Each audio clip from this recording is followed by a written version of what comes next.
Greetings, cinephiles. Are you looking for a movie analysis podcast that stands above the rest? Then look no further than Collateral Cinema, the only movie podcast that matters. We analyze good movies, we analyze bad movies, and yes, we also analyze the in-betweens of the world of cinema. So if you like what you hear, find us on Facebook, Instagram, and Twitter. And listen to us on Apple Podcasts, Spotify, Google Podcasts, and wherever you get your podcasts. And yes, my friends, we are 420 friendly. So when you listen to us, smoke it if you've got it. And now, here's a new episode of Collateral Gaming. The show starts right now. I'm Ashley Chancellor. I'm Bo Maddox. I'm Robert Ortegon. And this is Collateral Gaming.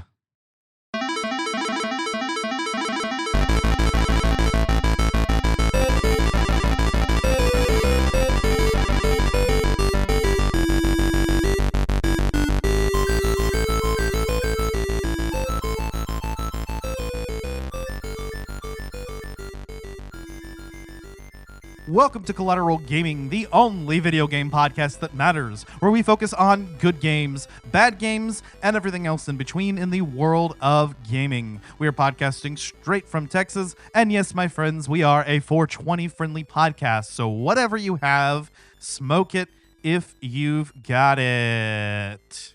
Hell yeah. And welcome to part one of our Silent Hill 2 remake review. This will be a spoiler-free game launch review. We're at just after a month of the game coming out. I decided we should not wait any longer on this, so apologies if our numbered episodes are a little out of order. As of the time of recording this, we have not recorded Doom Part 2. Am I still your guys' guest host? Of course. Awesome. Yeah. Okay. That's all I needed to know. Yeah.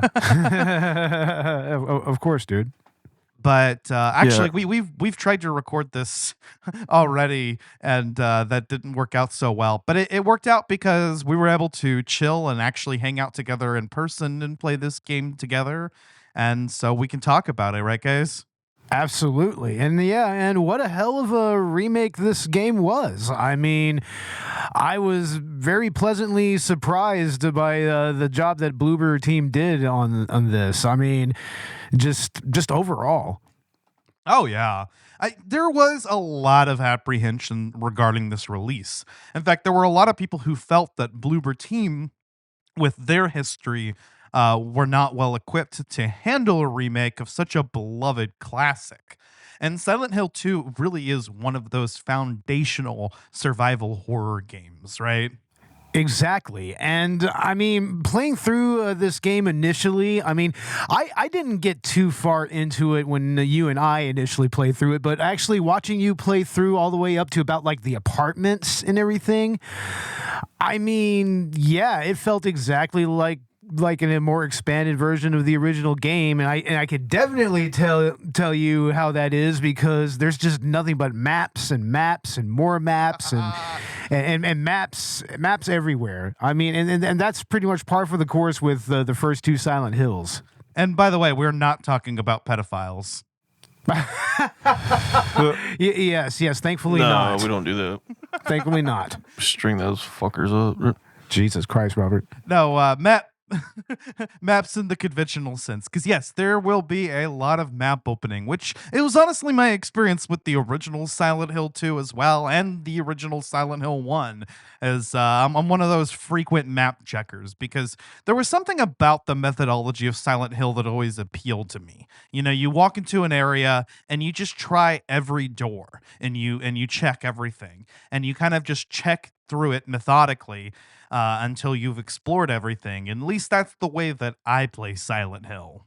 Yeah, I mean, Silent Hill has always been a series that has really rewarded exploration in a way that some of the more linear games like Resident Evil never really did all that much. I mean, especially in this game with the town just being kind of expanded the way that it is. I mean, you really get a sense as to the depth of Silent Hill as a location, but also as a character in its own right. I mean, even in the original Silent Hill 2 and in the first Silent Hill, I mean, this was a very compelling and expanded location for a game. I mean, they're practically almost open world games if you almost kind of think about it for a little bit. And this game right here, the remake kind of captured that, I feel. Yes. So when you walk into the town of Silent Hill, there always is kind of this open feeling. Of course, it's much more linear than you might be led to believe, and you'll see that as you test the boundaries of the map and check each of the roads. But ultimately, there always was this illusion of an open world, and that's been made even more open in the remake, as what they've done is they've expanded the map without making it larger, but just having more to explore, more buildings that you can go inside and find resources. There are some that argue that this particular remake actually gives you too many, although I will say that I didn't have as much of a problem with that, as I still had a little bit of difficulty with the combat system and dodging all of the attacks. So Yeah, I kind of vibed with the combat system, to be honest. I mean, it has its own kind of ebb and flow to it. I mean, it was a little more. I remember it being slightly more stilted in the original version of the game on the PS2, and that's probably just due to the limitations of the hardware and the control at that time and everything. Because, I mean, that game had kind of a third-person perspective, but not in the more modern sense, like what we have here. The over the shoulder and everything. Like you could still have a lot of those traditional silent or should I say survival horror, like Dutch angles and perspectives and everything. You don't really have that here. You have more of the modern behind the shoulder perspective. That's more a or less third-person perspective. Yeah. It's third person more from a like a true third person rather than kind of third person in some areas and then not so in other areas in the original Over the games. shoulder isn't just like the full view of the screen is first person. Yeah. this has an over-the-shoulder camera, much like the Resident Evil remakes, that moved that series from the original fixed camera angles to that behind-the-shoulder perspective. And that was something that was announced from the beginning. Now, the original Silent Hill 2 is kind of a hybrid. It utilizes a mix of fixed camera angles and a further back behind the shoulder. But this kind of keeps you zeroed in on the action, as a lot of these modern survival horror remakes do. And a lot of what makes Silent Hill 2 and early Silent Hill games in general was due to the technical limitations. And that's part of what, creates the vibe of these games. So what Bloober team have managed to do is take the outcome of these technical limitations that created this aesthetic and the general feel of the game while advancing the technology. So you've got things like, for instance, the fixed camera angles, which added an element of horror, like in the early Resident Evil games, where, sometimes you may not necessarily see an enemy, so they could surprise you. It was never a game that relied too much on jump scares, but you could get surprised by an enemy as they'd come out of a corner that, you just couldn't see because of the way that the camera angle was stuck. And so that was something that Bloober team had to work around. And thankfully, they've managed to do that. One enemy behavior in particular is that the mannequins will actually go and hide, set themselves up behind corners and ambush you. And so that's one way that they've managed to kind of bring that element of surprise back into the game. And there are a few effective jump scares with that, but nothing that is too heavy. No, I mean, I don't even really remember the first two Silent Hills being specifically jump scare heavy. Like a lot of the horror in those games they're always kind of more like psychological and foreboding than anything, and not so much like just really in your face and just like rah rah or whatever, Exactly. I mean, But I mean, even whenever they did actually present a disturbing scene, like, I mean, they still managed to kind of up the tension and up the horror and everything without just trying to be like, subtle like a brick like that, Like a good example is like that first scene wherever you see Pyramid Head in the original game, and I like the way that they did that in this game. Yeah. Like for that reason. It's actually done a little bit more cinematically, even whenever you get scenes like that, or even just regular combat encounters, and there's kind of like a new sense, of foreboding horror, as you walk into a room and you might see an enemy scurry around to a corner. So you're coming in and you know that they're there, but you don't know what corner they're going to hide around, and you've got to be quick on your feet. And there have been some complaints out there, and I think this is from people who haven't actually played the game, that the game has been transformed into this like action game, like any modern action game. And to me, the combat feels very much like an evolution of the original combat system. It's just that, you have some modern mechanics like being able to dodge, just a very simple dodge ability, and of course the ability to free aim. And these are things that you would expect out of a modern third-person shooter, so they should be there. I mean, it's almost kind of bare bones in a sense. They've done just exactly what they needed to modernize the game while retaining the feel of the combat of the original. Well, the whole point of the feel of the combat in the original was that James Sunderland is not like this, and even with Harry from the first game, it's like they're not like action heroes. They're everymen. They're more they're more John McClane than they are John Rambo. You know what I mean? They're clumsy with their pistols. It's like the way that they swing their melee weapons. It's kind of a little bit of just a clumsy free for all, and that was always kind of the point. It kind of added to the feel of the combat. Is that you're just kind of a regular Joe put in this extraordinary circumstance where you have no choice but to really go balls to the wall, and you're going to have to be as accurate as you can with your firearms, and as heavy-handed as you can with your melee weapons. So, I mean, there was always a good little level of depth in the combat system in Silent Hill, and this right here, I think, kind of sticks to that more or less. Yeah, and again, it's a case where the feel of the game was a product of the technical limitations of the time. The combat system was always kind of janky in the original, and so it did make you feel like you were an inexperienced combatant. And what they've managed to do here is, even with giving the player a little bit more control, James still feels like an everyman. He still feels like someone who's not equipped for these encounters. There's a little bit of sway whenever you aim a weapon. Sometimes it's kind of difficult to actually get a melee hit in and avoid one while you're up close and personal. So there always is that difficulty to combat, and that flow that doesn't make you feel like this is someone who's been in the military or has any kind of training. Yeah, exactly. I mean, he's literally just some dude that lost his wife and was just enticed to come to this town by way of a weird letter. He's one of the Winchesters. So. Pretty much, yeah. Straight, yeah. It would be interesting if this was a supernatural episode, right? Supernatural. Right. And all of the monsters in this game are products of James's subconscious, ultimately, without getting into spoilers. But, I mean, as is the case with Silent Hill. That's what Silent Hill does, is it brings your psychological issues to life and manifests them.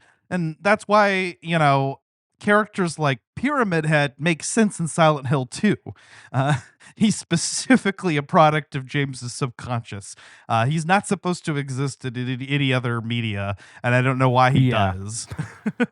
Yeah, but I mean, it's kind of what makes the monsters and the enemies in Silent Hill just a little more compelling than in Resident Evil, because I mean, at the end of the day, your basic enemies in Resident Evil are just your typical Romero style zombies, slow, lumbering, kind of, and stuff like that.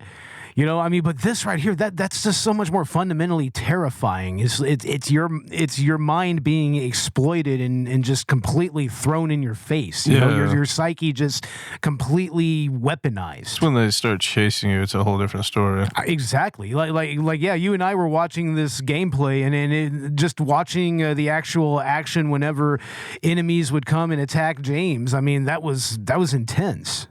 Even the ones in that Vincent Price one, the last one on Earth, they just wandered around. They weren't thinking for themselves. Yeah, exactly. These right here, they're more terrifying because I mean this is all tied to James Sunderland's own traumas. So it's always that's why in a way I've always really kind of thought Silent Hill, like as far as horror, is superior.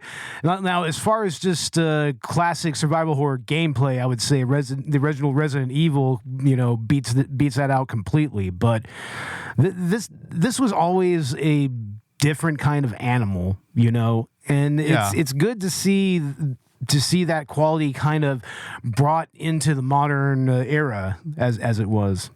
Yeah, and they've done a number of things to take this game into the modern era, to almost add another dimension to it. I mean, here's another case where we take something that was again a product of the technical constraints, and that's the iconic fog of Silent Hill.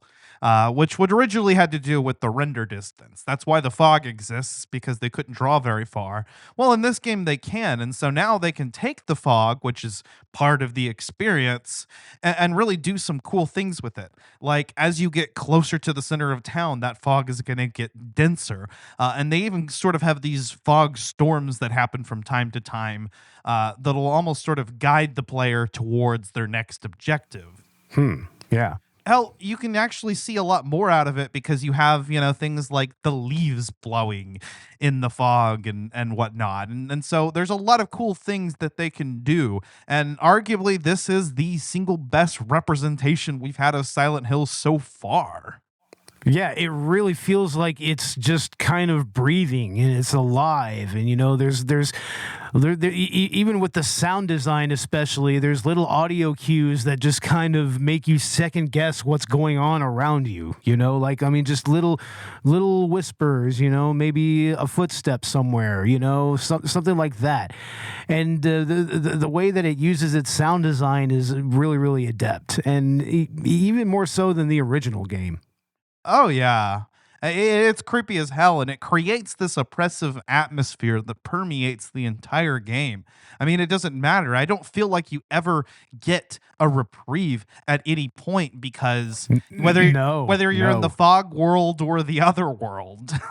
Exactly. I mean, and especially whenever you first encounter that radio, and whenever the monsters come around, you hear the static become more and more intense. It starts to become kind of faint, but then it starts to just expand in volume and everything, and then before you know it, there's a creature in the fog, and that was always a favorite part of mine of the original Silent Hills, and here it's even used to better effect, I kind of feel, I mean, hell, they even modeled the actual radio off of a Walkman that I think one of the designers actually owns. It's a retro style Sony Walkman.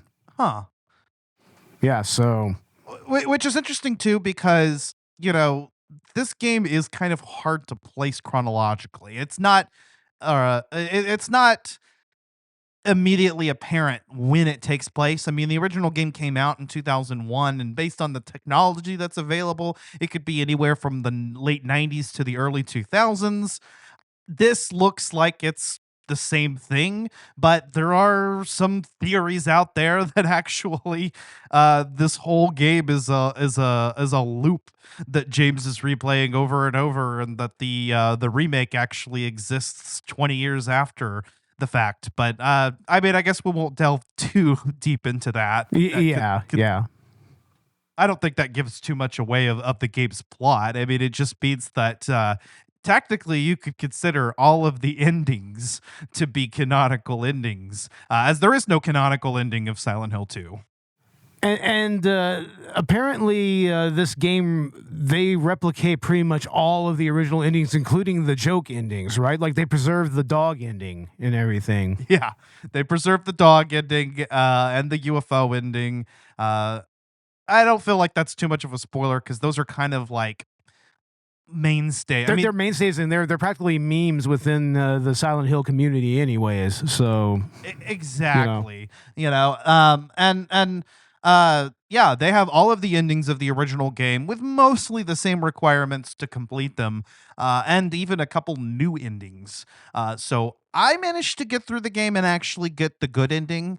All I can say is that if you play the game like James actually cares about himself, and has a concern for his own well-being and health, and maintains an attachment to Mary without distracting himself, then you'll get the good ending. But whether or not that's the best ending from a narrative perspective or the closest to being a canonical ending, I think that's something we'll get into in part 2 of this episode. But I still think that the dog ending is the true ending of this game, 100%.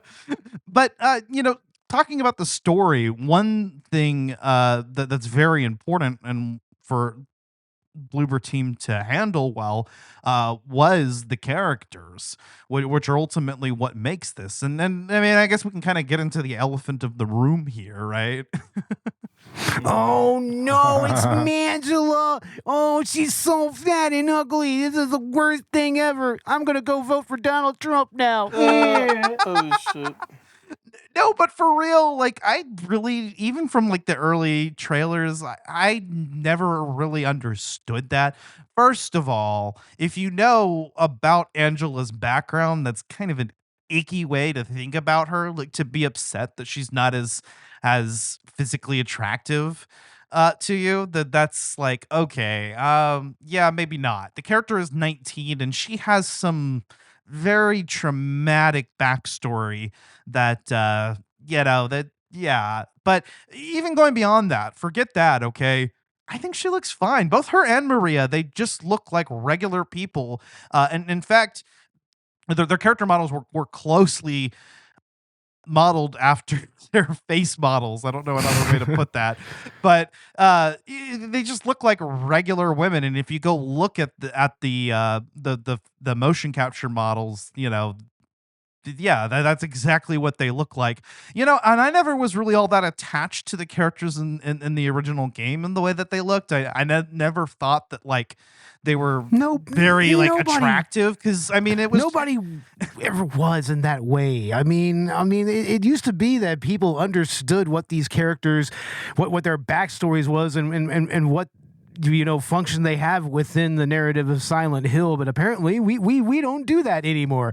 No, it's just like, oh, it's all woke, go broke, herpa derp. And it's like, guys, it's like you're not focusing on the meat of this game. You're not focusing on the meat of Silent Hill as a whole. It's like this is a series that actually has something to say, and the fact that these morons they glommed on to this bullshit, and they made this into some dumb social movement that now, I mean, now Trump has been elected, they're pretty much gloating over it now, and it's just like, why? Why, guys? It's like, I don't even remember, like if you want to even be objective about it, I don't even remember Angela being that attractive to begin with, which was never the point with her. She was even made to be older. It kind of has a little bit of a diegetic reason for that. It's because of her traumas and everything.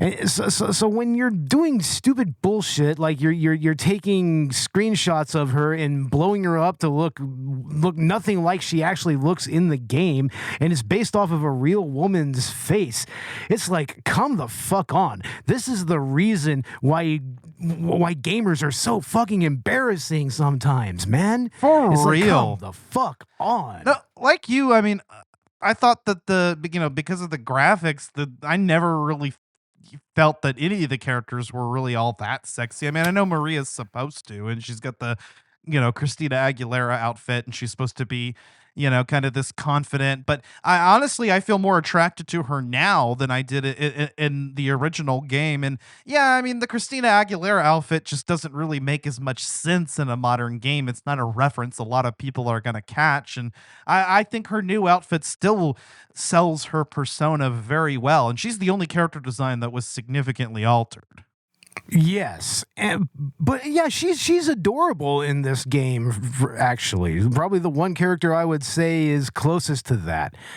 And I mean, even they even dialed back the way that she was flirtatious in a way that made it feel more natural.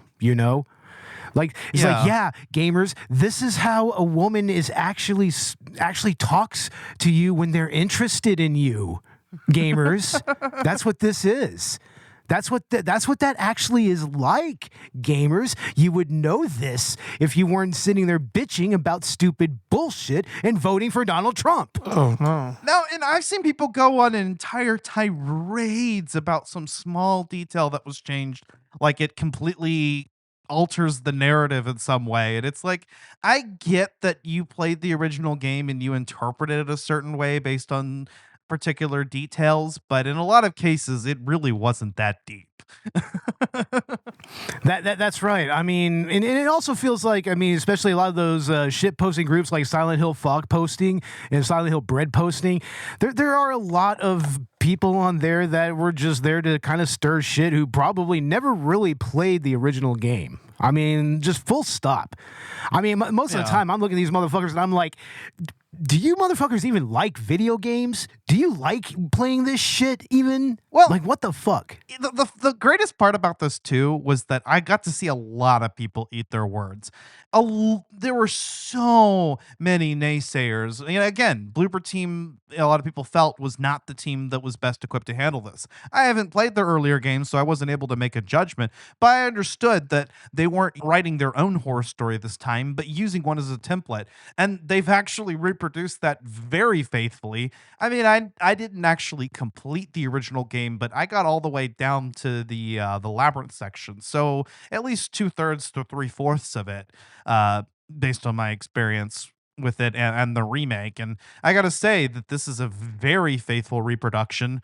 So I saw a lot of people actually eat their words, and they were like, yeah, no, I was wrong. This was actually great. The only people that are remaining are A, people who haven't played it, or B, people that are so attached to the original that nothing was ever going to satisfy them. I mean, they will literally say that. They're like, there's no way that anybody could ever reproduce that experience. It's too flawless. And I feel like that's kind of a narrow-minded perspective. If you're not open to something being able to reproduce that experience, not to mention improve on it, then I mean, yeah, you're not going to see that. If you're just going to nitpick and every little thing that you remember being this huge part of the original not being there. And I'm going to go back and say again, yeah, a lot of what created that atmosphere were the technical constraints, but I feel like in a lot of ways what Bloober team have done is taken the results of those and still managed to emulate them. I mean, even going to the character performances,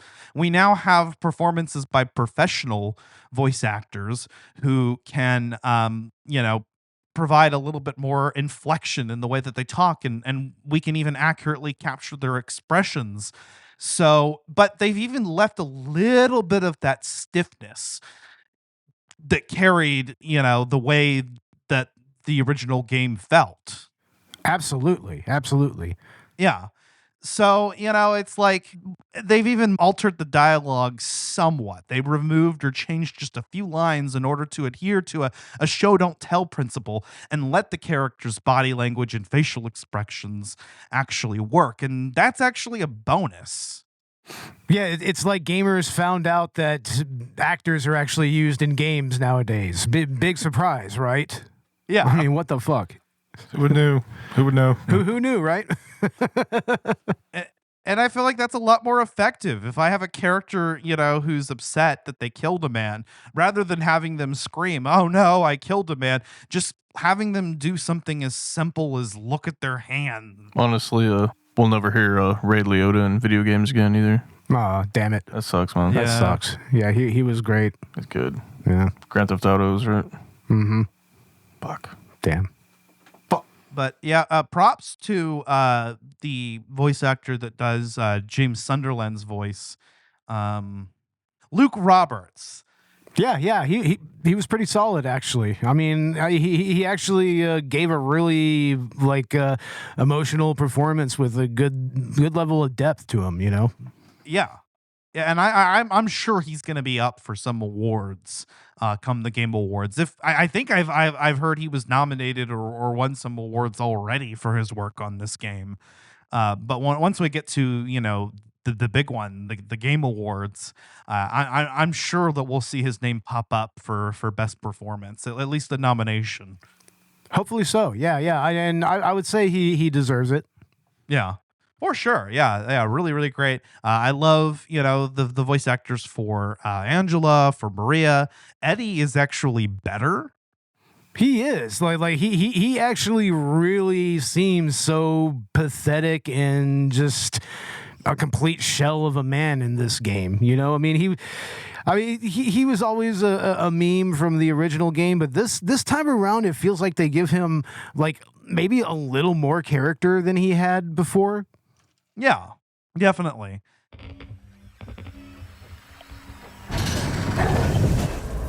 I got a letter. The name on the envelope said Mary. My wife's name. It's ridiculous. Mary died of that damn disease 3 years ago. So then why am I looking for her?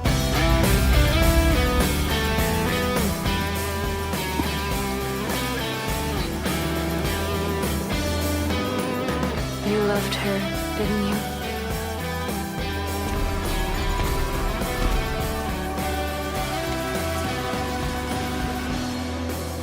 Me. You. We're all the same. I'm not like you.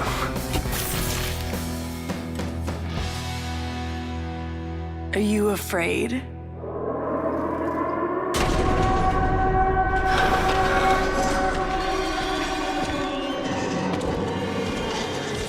Run! I just want to get my Mary back. You're Mary.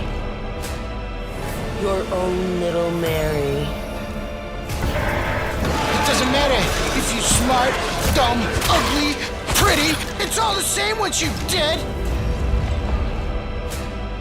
And a corpse can't laugh. Stay with me. Don't leave me alone again. You're supposed to take care of me. I know what you are. I know why I needed you. But it's all over now. I don't need you anymore.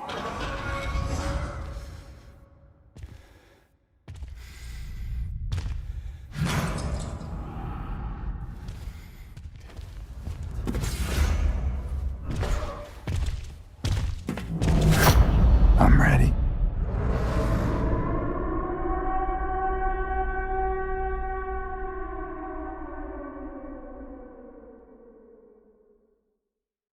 And again, just allowing the performances to sort of carry the story a little bit, and not have to do that nearly as much with the dialogue.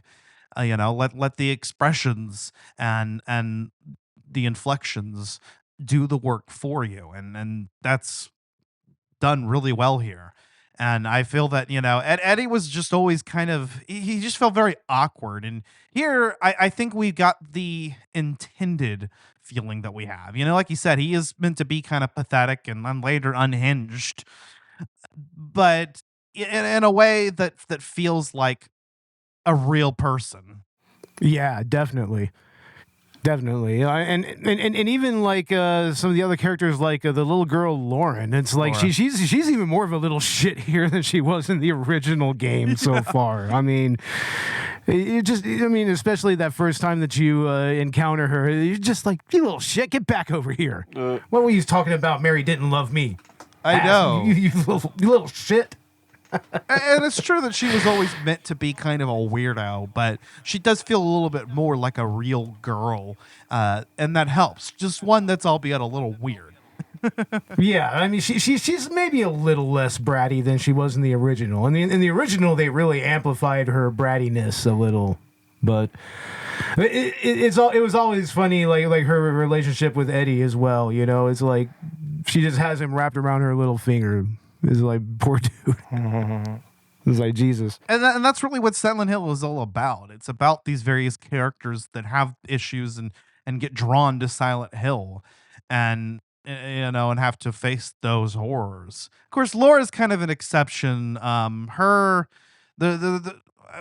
think we'll get into it in the spoiler review a little bit more, but all of these characters, just sort of come to a head and of course, James is at the heart of it, but it's sort of the story of all of them. Yeah.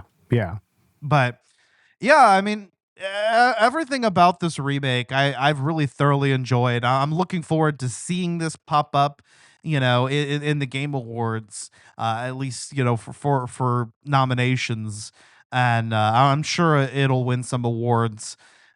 I mean, I never really doubted it. I honestly was always optimistic. I always felt that this was, and again, I had never played anything done by Bloober team, but I feel like I didn't need to. I saw enough. I watched the trailers. I could tell that they were, I could tell that this was going to be a take on the game that was going to respect the original vision. And thankfully, I was right about that. I mean, Bloober team actually nailed it. And that's what's been actually kind of crazy to see is gamers seethe about the fact that this game is actually good. Absolutely, yeah. And I mean, and like I said earlier, to be fair, some people did admittedly say, yeah, no, I was wrong. This game is actually pretty good. It's like memes be damned. And that was encouraging to see. And I mean, I'm not saying it wasn't wrong of them to question it, but the amount the amount by which people were just decided that this was going to be terrible was honestly astounding. And thankfully it wasn't. This really it was made by people who played the original game and loved it, and you can tell. Yeah, definitely. Because I mean, going through the combat, the general gameplay and traversal, the fog, the character performances, and everything, this definitely was developed, with the original vision in mind. And I think with today's technology, we can kind of realize that vision a little bit more. And when we even had some of the original people involved work on this, Masahiro Ito was heavily involved in this. Of course, you can't have a Silent Hill game without Akira Yamaoka doing the soundtrack. Absolutely not, man. I mean, I remember seeing a documentary years back, which went into, Team Silent Hill and the production of Silent Hill 2. And seeing him in his studio, which back then was an old school, like a Pro Tools setup, with old school MIDI and everything. It was all Firewire and whatnot. I mean, seeing him in his studio, like it actually, I think he actually showed all the different footsteps that he had recorded and whatnot to use and everything like that was really cool, man. Like he seems like a really interesting musician and sound designer and engineer. So I mean, yeah, and his work is just amazing, just overall. Oh yeah, unmatched in some ways. And they've demonstrated that in the Silent Hill 2 remake. I mean, we have rearrangements of all of the classic tracks as well as new tracks that really sell the atmosphere of Silent Hill. Absolutely. I mean, so some of these songs are just bangers, and they sound better than ever. And the new songs are really great too. Eagerly awaiting the release of the full soundtrack. I pre-ordered the digital deluxe version. Normally, I don't go for the deluxe unless it has something to offer, but I got 2 days early access to the game, but that was worth it enough to be. It came with a little bonus, which has like the soundtrack, but it's not the full soundtrack. I feel a little bit cheated out of the extra $10 I spent on the game, but again, the extra $10 was worth getting to play it early, so I'm not too upset. Yeah, I'd imagine so. And then there's like a digital art book and stuff, so that was kind of neat getting to see a lot of like the concept art and whatnot. But yeah, I mean, I can't stop listening to these tracks. They're Promise, Reprise, and Theme of Laura. Some of the best video game songs, in my opinion. Those are some of my favorites, and I've definitely listened to those a lot over the years. So I've been listening to the new versions, and they're fucking phenomenal. Hell yeah, man. I mean, like during Halloween and everything, I have a thing at work wherever I'll play like music or ambience from survival horror, and Silent Hill 2 play mixes, like even just the straight ambience is always like really spot on, and the ambience in this game was really well done. Yeah. So this is definitely like an example of how you do a remake. It's one of the better horror remakes that I've ever played. This is right up there with the Resident Evil 1 remake. I mean, it takes the core of the game, the essence of it, and just expands on it in ways that make sense. I mean, you've got all of the original locations again, but you're able to expand those and maybe play with the order of things and subvert player expectations a little bit so that there's something new for even veteran players. You have all the same enemies, but a lot of those enemies have new behaviors and attacks in order to have just a little surprise even for people who knew the original game like the back of their hand that could do a 10-star run. Hell yeah, man. Yeah, I was never one of those types, but I mean, I did have the original Silent Hill 2 back in the day, and I played through maybe about half of it originally. I probably played through more of the remaster that came out a few years ago, to be honest, before this. So that's what I played actually, was the Silent Hill HD collection version of Silent Hill 2, which I've heard is not one of the better versions, but I still enjoyed the game immensely. So maybe just because I didn't have the original to compare it against, this is a much better attempt at translating that experience onto modern hardware. Absolutely. Like beyond a shadow of a doubt. Yeah. So, very, very replayable. Again, because of the existence of the multiple endings, and there's just so much more that you'll catch in hindsight, after you have the big reveals out of the way. And so I got the good ending the first time, but I'm excited to play the game again. I'm going to go for the dog ending next, and I'm going to try to unlock all the other endings and maybe even play through the original game before we record part 2, so I can have that, I can say that I completed it, and I can fully compare those. Yeah, definitely. So this actually clocks in at about 20 hours, especially if you're like a completionist, anywhere from 15 to 20 hours, whereas the original, could be done in 10. So they've effectively doubled it, and it doesn't ever feel padded or bloated throughout.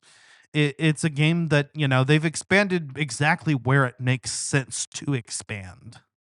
I mean, hell, even, just in like the beginning section of the game, they've added that whole like jukebox puzzle, which honestly helps establish one of your next objectives. in the game. In the original game, I think James just kind of realizes, okay, I got to go to Rosewater Park. But they turned that whole thing into like its own puzzle, which encourages you to actually explore the town a little bit more and go to some other areas, even new ones that have been added. Absolutely. I mean, the puzzles in Silent Hill were always legendary for being, just solvable enough, but a little more obtuse than most like Resident Evil puzzles. Those are usually typically pretty simple puzzles. You do something in a certain order and whatnot. I mean, but here they actually they always made you kind of have to basically read some type of text and kind of interpret it in a certain way, to actually figure out the solution to the puzzle.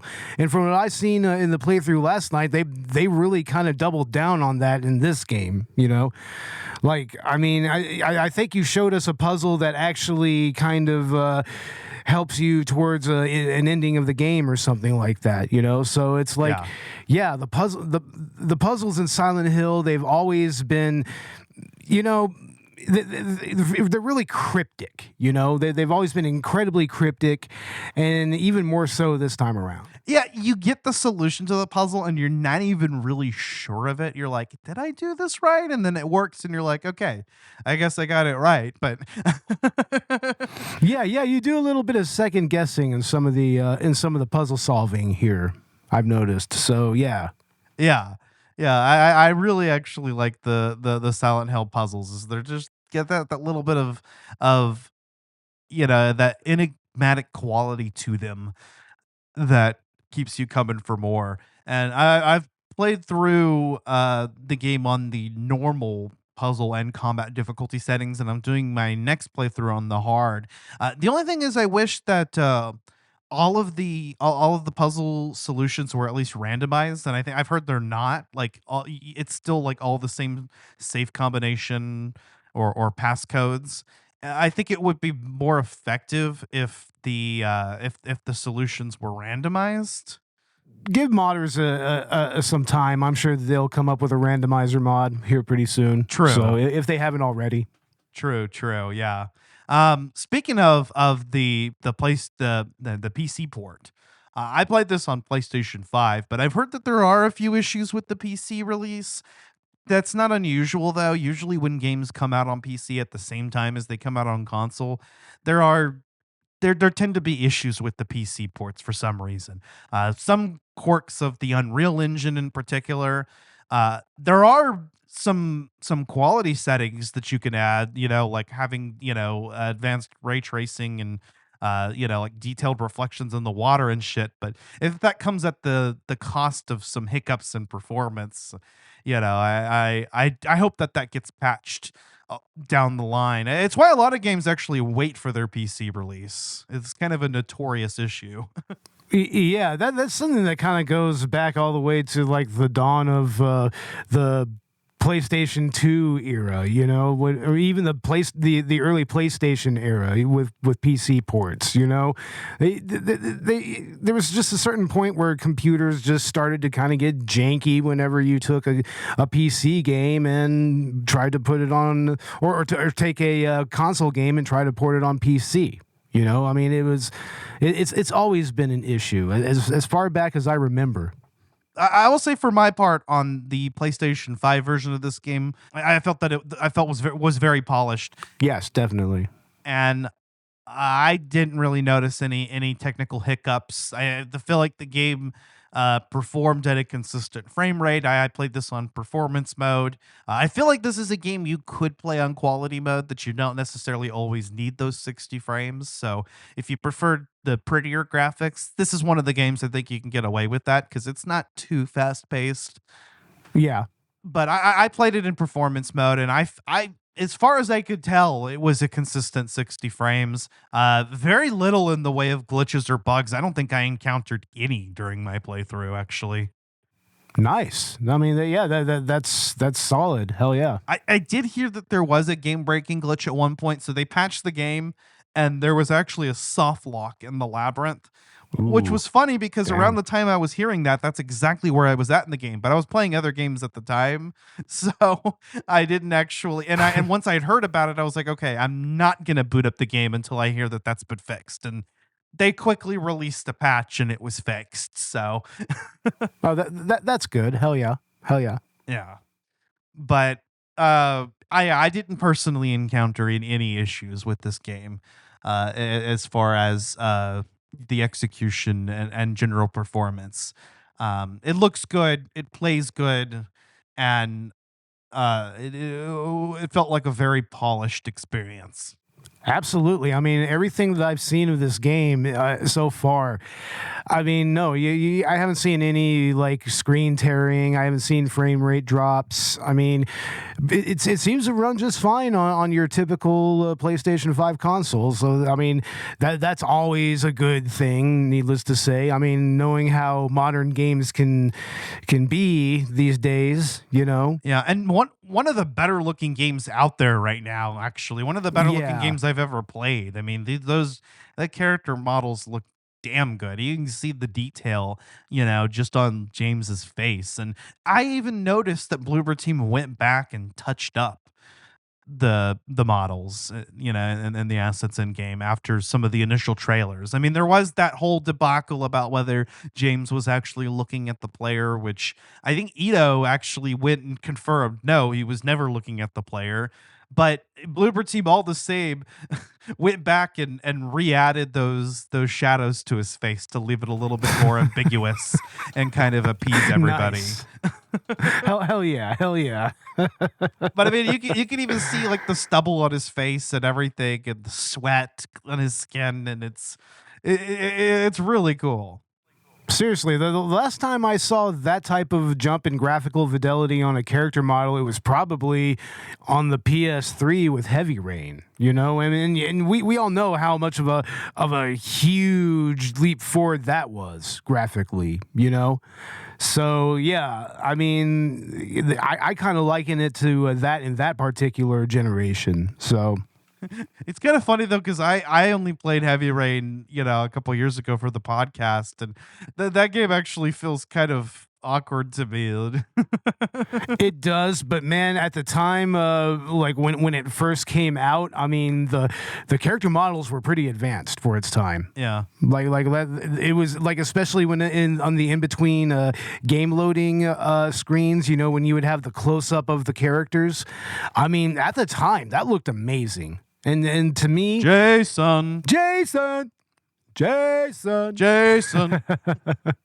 Yeah, but I mean, this time around, that's what this kind of feels like. This feels like, wow. I mean, maybe for the first time in a while, we've actually seen a graphical leap forward. Because I know that's kind of a common refrain amongst gamers is that, there's not a whole lot of. It feels like there's not a whole lot of difference in graphical fidelity between these last two generations, But this time around, maybe not so much. Yeah. But anyway, I guess that's most of what we have to say without getting into spoilers. Yeah. So we'll sort of wrap part one up from here and stay tuned for part two where we'll get into the juicier details. By the way, if anybody would like to guest host on that, I right now I don't have anybody that's completed the game that I can talk about this with for part two. So hit me up if you'd like to be on the Silent Hill 2 part 2 episode. And if I don't have anybody on, I'd prefer not to do a solo episode. Yeah, I know. It's always better when you have the homies on, right? So you're not talking to yourself, yeah? Right. I'll do it if I have to, but I would prefer not to.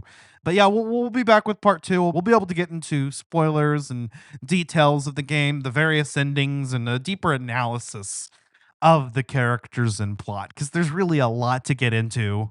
Spoiler alert, the dog is behind it all. The dog is dogs, behind. the cats. The dogs, the cats. The cats. They're going to Silent Hill. They're eating the dogs. People eating the dogs and the They're cats. eating the pets of the people that live there. It's true. It's true. It's true. It's true. You know, it's true. Well, for me. No. my God. Oh, this is going to be a fun 4 years. Biff Tannen. Yep. No fucking kidding. But guys, I guess we'll go ahead and get into our final thoughts here. Bo and Robert, what do you think about Silent Hill 2 from what you've witnessed? Spooky. Very spooky, right? Yeah. I thought it was like watching a movie. Yeah. Yeah, that's kind of how gaming is going now, you know? Yeah. I mean, it is a much more cinematic experience. Basically looking like it's cinematic, right? Yeah. Definitely. Not so much of a game anymore. It's like, dude, this is a damn movie now. Yep. That's what I was saying about that graphical fidelity, right, Ash? Yeah. And they actually are making a movie out of this. Christoph Gans is actually coming back to make another Silent Hill movie. And this time it's going to be a proper adaptation of Silent Hill 2. Nice. Called Return to Silent Hill. So we talked about the Christoph Gans original Silent Hill film in a previous Collateral Cinema and Collateral Gaming collab review. And we were really impressed with that. I know the Vern from Cinema Recall joined us, and that's a phenomenal film. So he's coming back to do an adaptation of this game. And I've seen the teaser. There are some complaints about like Maria's wig, and some people feel that it feels like it's kind of like a fan fiction kind of, or like a fan film. I'm sure that it'll look a little bit more polished on release, but I actually thought it looked really cool. I sent you guys the teaser the other day. Yeah. Didn't really watch it. I need to go actually watch it, man. God damn it. Dude, it was like a few seconds. Yeah.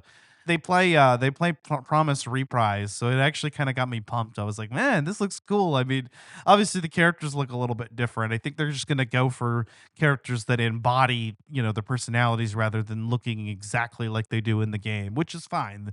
We just got a high fidelity version of the story in gaming. So, but as for my final thoughts, or by impressions so far, I should say, I'll have final thoughts next time after I've completed multiple playthroughs of the game. But after my first playthrough, Bloober team absolutely nailed it. This is as good as a horror remake goes. They've really taken the idea and they've just translated that into a modern experience and not changing too much. No, I don't think that the game is too woke or the DEI or Sweet Baby Eek nonsense was involved in this. I don't even know what the fuck any of that means. I played the game and I fucking liked it, okay? Oh, you don't know about how the Sweet Baby Ray's barbecue sauce has infiltrated the gaming industry? I mean by way of the employee picnics. You don't understand how that works, Ash? And I don't care. Well, yeah, the Sweet Baby Ray's though. It's nefarious, man. Tastes good on ribs. Zuckerberg likes it, apparently.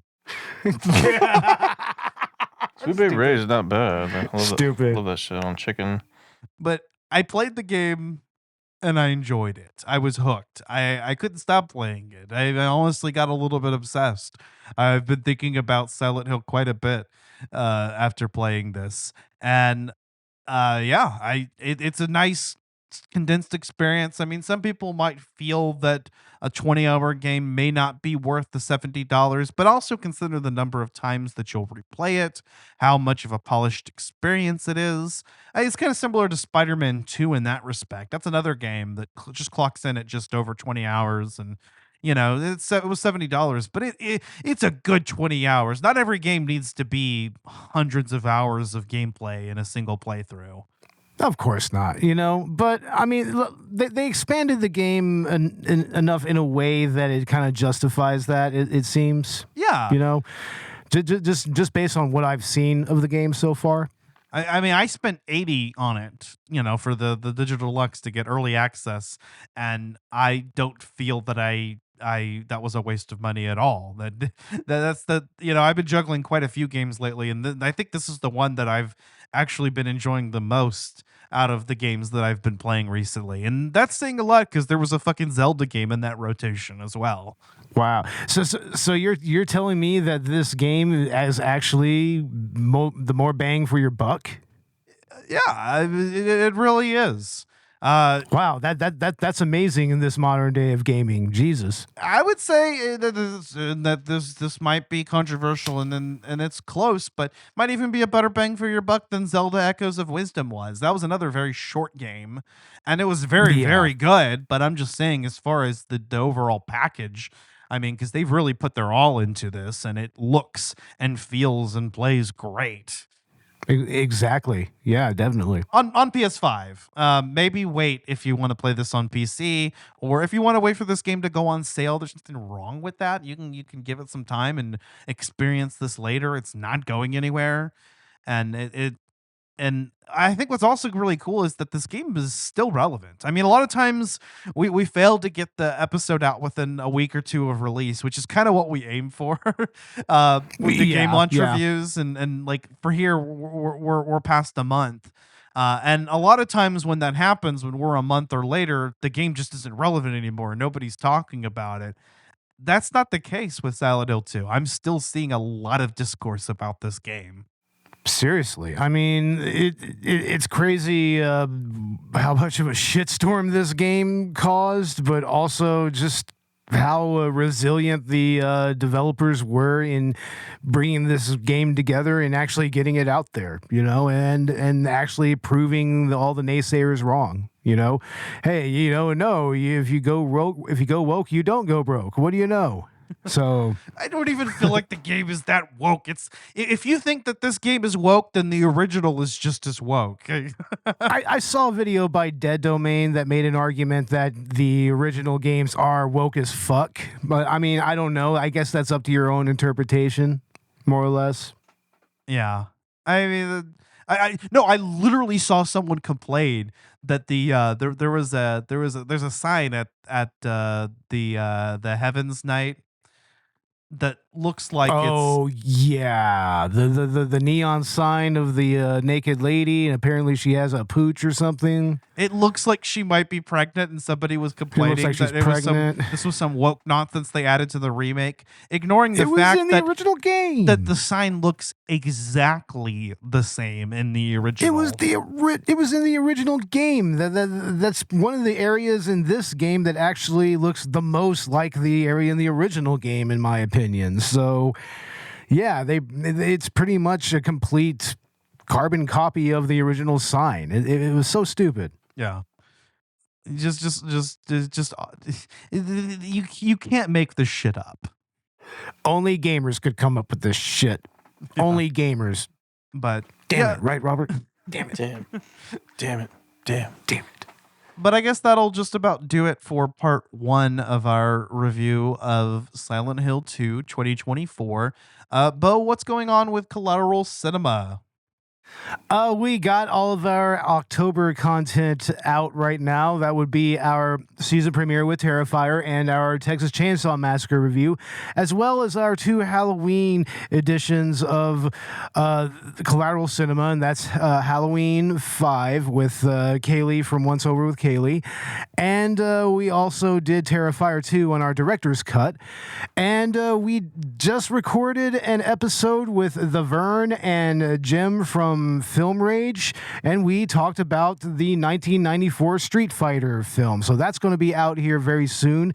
And unfortunately, reading between the reels, their host became ill recently, so they're not going to be joining us this time. But we will be talking about Back to the Future here very soon. So look for that episode coming out later on this month. Hell yeah. Hell yeah. Yeah, we just watched that together, and that movie is a fucking classic, as always. Oh, it's a banger. It's a banger. I love it. Love it. And it's great. And the Street Fighter review was really fun as well. That's going to be a collab with Collateral Gaming, so you'll be able to find that episode on both podcasts. We should have that out very soon. Actually, we should have that out tomorrow as of the time of recording this. So, yes. Yeah. Go check that out. And as far as our content goes, we're just now getting into what was originally our spooky month content. Silent Hill 2 part 1 and 2 was meant to be our October numbered episodes. So we'll go ahead and get part 2 out very soon here within the next week or so. And then we can jump into our actual November content, which is going to be Mario and Luigi Brothership. Like with this game, we're going to start with part 1 being a spoiler-free review, and part 2 will be full spoilers. But as far as our the rest of our spooky content, we did get our Halloween special out. We did a Let's Play on Amnesia: The Dark Descent, and both you, Bo, and Robert, you guys were there for that, and that was a lot of fun. Oh, that was, yeah. No, all kinds of fun. Right, Robert? Yeah. And we got our Halloween bonus round out on Parasite Eve, and Bo joined me for that. Also, great game. Great fucking game. Make a remake of this game, damn it. Come on, Squeenix, what are you doing? For real. And also, we got out recently our Game Lunch review on Black Ops 6. That actually came out after Silent Hill 2 Remake, and we got the episode out before. And my buddy Michael Toscano, who was also on our Elden Ring Shadow of the Erdtree episode last season, joined me for that, as well as Zachary. And we've been enjoying the hell out of Black Ops 6. Look forward to Call of Duty Saturdays coming very soon. We were supposed to do it this week, but due to the fact that we were playing and recording the episode on this game, I guess we'll go ahead and push that out, and we'll do Call of Duty Saturday starting this next Saturday, hopefully. And I will be starting up the Phoenix Wright playthrough here very soon. I'll be playing through the Ace Attorney franchise, and I'll be starting with the first case of the first game in the original trilogy very soon. And I'm going to shoot to release those on Wednesdays. So yeah, Phoenix Wright Wednesdays coming very soon, y'all. Be sure to check it out. Hopefully Robert will join us for this, because Robert, you got to get on our level. Phoenix Wright Ace Attorney is some of the greatest gaming ever. Greatest shit ever, and you need to experience it. I don't even go to jury duty, bro. Oh, this motherfucker! It's not jury duty. It's like a detective game. You'll love it. I know you like mysteries, man. I'm just saying I don't even go to jury duty. I know you don't go to jury duty. Neither do I. Come on now. Who does? I avoided jury duty because actually I would have gone, because I've actually kind of always wanted to, but and I know, call me crazy, but Ernest goes to jail, just get wrapped up in a murder. That's what would happen. Just wrapped up in a murder with a twin. Oh my god! I would love to go to a murder trial. Actually, that would be fun. But I got a jury summons in Bandera County, which I no longer live. I'm in Houston now, so I just had to tell them, yeah, I live in Houston now. So they're like, okay, yeah, you're disqualified from coming in. Yeah. But yeah, Collateral Let's Play, Phoenix Wright Wednesdays, and Call of Duty Saturdays will be coming very soon.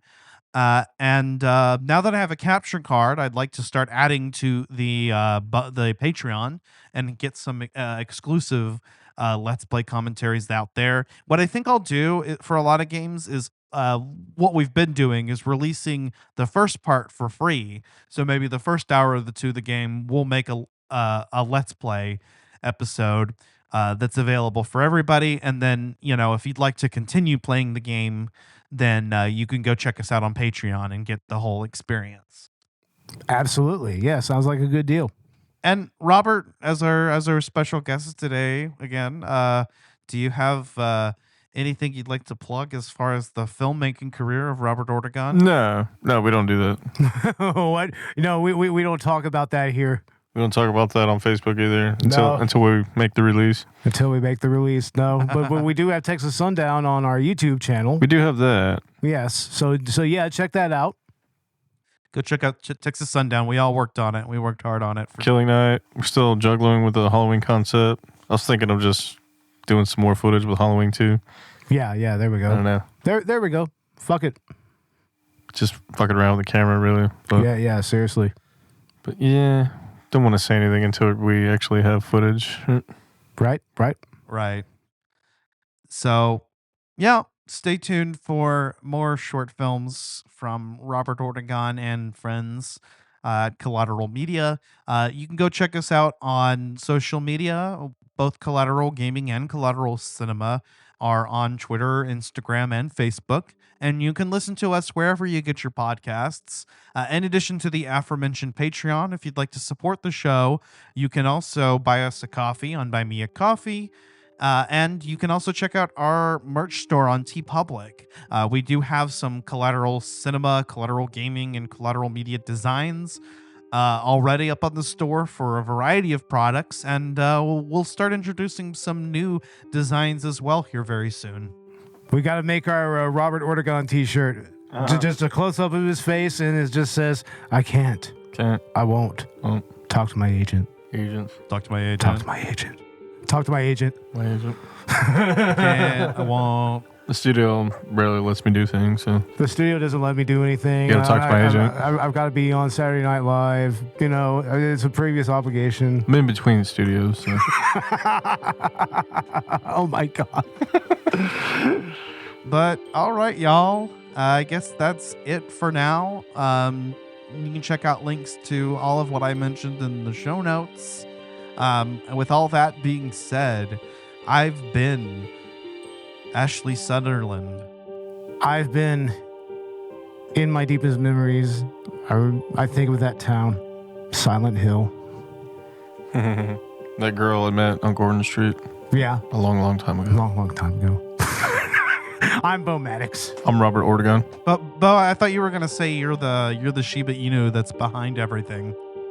I am the Shiba Inu that is behind everything. Absolutely. That shouldn't even be questioned. That's just like that's just the truth behind everything. So woof woof, motherfuckers. Anyway, this is Collateral Gaming, and we'll see you in part 2. Oh yeah.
Collateral Gaming is a Collateral Media podcast. All music and game clips are owned by their respective creators and are used for educational purposes only. Please don't sue us. We're poor.